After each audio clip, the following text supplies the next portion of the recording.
Hi cookiers, I'm Ashley and today we're going to be learning about heat sealing our cookies.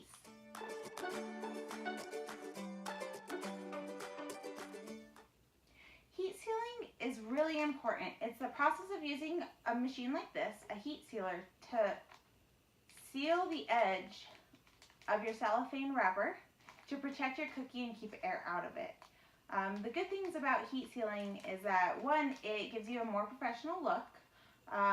Two, it's actually really good to help you do more cookies in advance. The reason being is with heat sealing, you could get an additional week to 2 weeks out of the life of your cookies because there's no air making those cookies stale.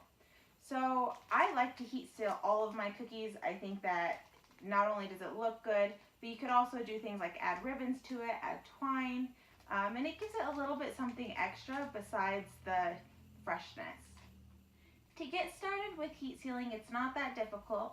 All you're going to need is some cellophane bags. You can either order those online from your local distributor, or you can go ahead and get some at your craft store, Michael's, Hobby Lobby. I've gotten some there before. You're going to need your cookie, obviously, and you may want a pair of scissors. It depends on the style of heat sealing you're going for. If you're trying to cut it like the cookie I showed you before, or if you're trying to tie a ribbon on it, maybe you won't need the scissors. It could be up to you based off of what type of look you're going for. So let's talk about the heat sealer. So I got mine, I think I bought it from Walmart. I can't quite remember, but I ordered it online and it came in a really hefty package. But heat sealers typically look like this. You can get them in various sizes. Some are smaller, some are larger. They usually will have a little arm here. I like to think of, it's like one of those things in movies where you go, action. And so that's what I think of this thing here. Your heat sealer will have a little dial on it. Sometimes it says high, medium, or low, or sometimes it has a switch. I have a dial on mine, and it has this little light here. Now, one thing that I will let you know that I didn't realize was, even though this heat sealer is plugged in, this light is not on. That is completely okay. That is normal. It doesn't mean that your heat sealer is broken. I tried about 5 outlets before I figured out that it was actually working all along. When you activate the heat sealer and press this down, that light will turn on, and that'll signal that your heat sealer is on and that it is in the working condition. Another thing that I would say about these heat sealers is it has this arm, but it also has this band right here. Now this band is where your heat coil is inside of the heat sealer. The good thing about this is it's protected, so I can actually touch it. I'm not going to burn myself. It does not activate until you put this lever down. So you're not going to be at risk of burning anything except for your acrylic nails if you get them stuck in there. I have done that. It's not fun. Don't do that. Keep them away from the heat sealer. So to start on our heat sealing, we're going to be looking at our cellophane bags. You could get big ones or small ones like this, or various sizes depending on the shape of your cookie. I highly recommend getting a bag that you could easily stick the cookie in, not one that you're shoving it into, or if it's too big like this, it may have too much room in it and that won't look very good. There's a couple ways around this. I like to start big and go small. So if I have the bigger bags, I know that I can heat seal this here as well as this here and just cut off that excess. If I'm doing things like attaching a ribbon to it, sometimes I'll leave a little bit of excess because it looks prettier when it's all bunched up together. But really, it's based off of your preference. I like to choose the bigger bags for bigger cookies and the smaller bags for smaller cookies. An important thing to know about heat sealing is that it really depends on time and temperature as well as the thickness of your bags. These bags are pretty thick.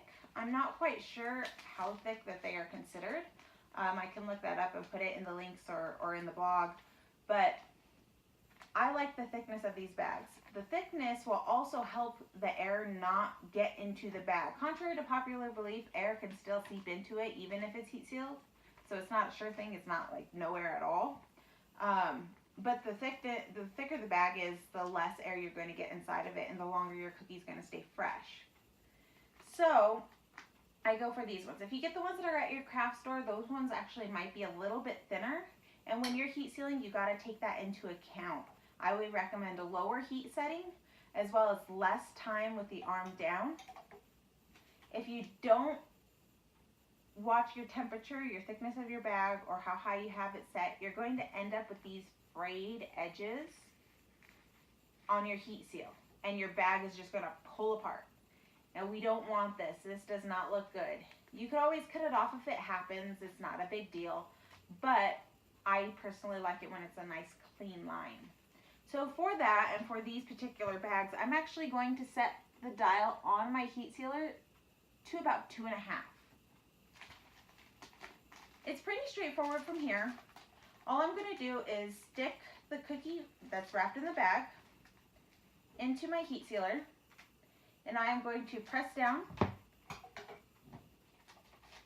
and pull up. See? Now we have a nice clean line. It's not particularly straight. I'm sorry, straight lines and I just don't agree. That's okay though. I like to leave, when I'm going to tie cookies with a ribbon, I like to leave my cookie with a little gap here. The reason is, when I bunch this cookie to add this pretty little ribbon here, it's going to look more presentable. If I do it too close to the edge of the cookie, you're not going to be able to gather it as much, and it's going to look a little awkward. And this is also why, if I'm doing it with this little ribbon, this is why I like to leave these little gaps here, so I can bunch it. So I just gather my cookie like this. I grab my ribbons. I make all of my ribbons, so I tie them all by hand. I'll show a different video on that. And I twist them with the twine. I also will sometimes just do twine, or I'll do ribbon, or I'll do whatever else, string. Depends on the look that I'm going for. Whatever you have that works for you, that's fine. I like twine because I don't have to worry about trying to make a knot while I'm putting my twine around my cookie. Straighten out my bow a little bit. Fluff up my paper. And I have a lovely heat sealed cookie. Now, if you decide that you want to go with the no ribbon route or no twine route, and you just want the normal wrapping, is what I call it, then all you have to do, I would do it on a new, freshly sealed cookie. Actually, I'll go ahead and do that. Just throw it in this bag here because I have it in the hand. This bag is slightly thinner than the bigger one, so I'm going to apply less time.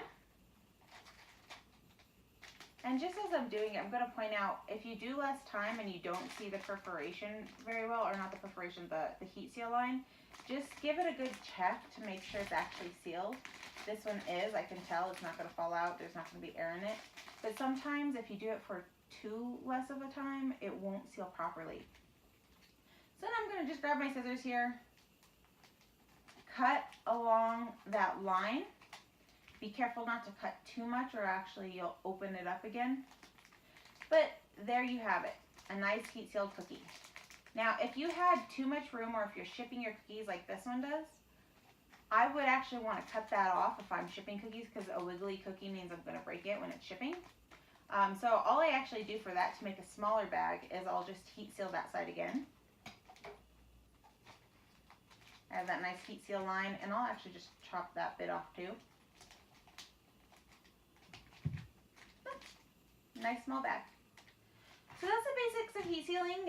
It's not that difficult. I will put links to where I get my lovely bags and my little ingredient cards. I do stick ingredient cards in all my cookies that go out to customers. It's Colorado law. As well as where I got my heat sealers, some places you could get them. I think I maybe paid 30 bucks for it, and it's really good. It lasts a really long time. But thank you so much for watching, and send me pictures of your heat sealed cookies.